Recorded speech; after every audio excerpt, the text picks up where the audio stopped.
திருவண்ணாமலையில் ஓட்டலுக்கு முன்பு நிறுத்தி வைக்கப்பட்டிருந்த இருசக்கர வாகனத்தை முகமூடி கொள்ளையர்கள் திருடிச் சென்ற சம்பவம் பரபரப்பை ஏற்படுத்தியுள்ளது. சிசிடிவியில் சிக்கியவர்கள் போலீஸ் வலையில் சிக்குவார்களா?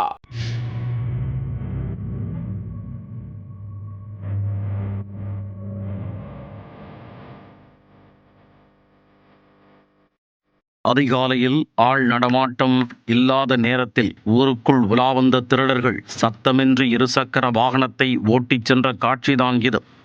இரும்பு ராடுடன் சுற்றித் திரியும் முகமூடி கொள்ளையர்களின் கொட்டம் அடக்கப்படுமா?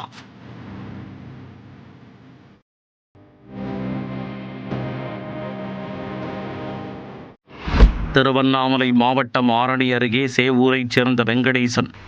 இவர் SLS ஆலை அருகே ஓட்டல் நடத்தி வருகிறார். இரவு நேரத்தில் தனது இருசக்கர வாகனத்தை ஓட்டலுக்கு வெளியே நிறுத்தி வைப்பது வழக்கம். இதேபோன்று நிறுத்தி வைக்கப்பட்டிருந்த பைக் செவ்வாய்க்கிழமை காலையில் பார்த்தபோது மாயமாக உள்ளது.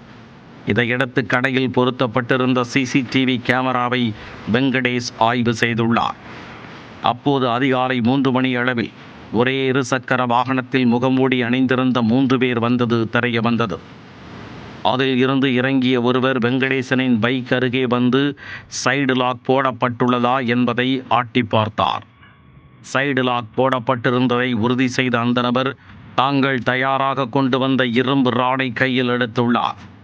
பின்னர் ஹோட்டல் உரிமையாளரின் பைக்கிற்கு இடையில் இரும்பு ராடை வைத்து முட்டி மோதி சைடு லாக்கை உடைத்தார். இதைத் தொடர்ந்து சத்தமே இல்லாமல் அந்த பைக்கை அங்கிருந்து ஓட்டிச் சென்றனர்.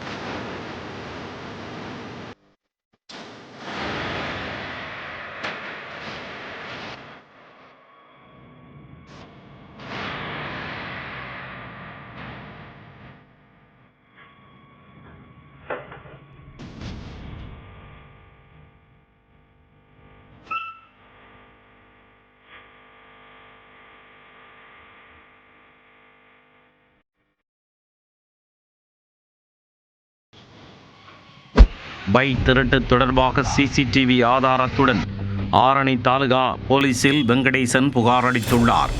அதன் பேரில் வழக்கு பதிவு செய்த போலீசார் பைக் திருட்டில் ஈடுபட்ட முகமூடி கொள்ளையர்களை பிடிக்க தீவிர தேடுதல் வேட்டையில் இறங்கியுள்ளனர்.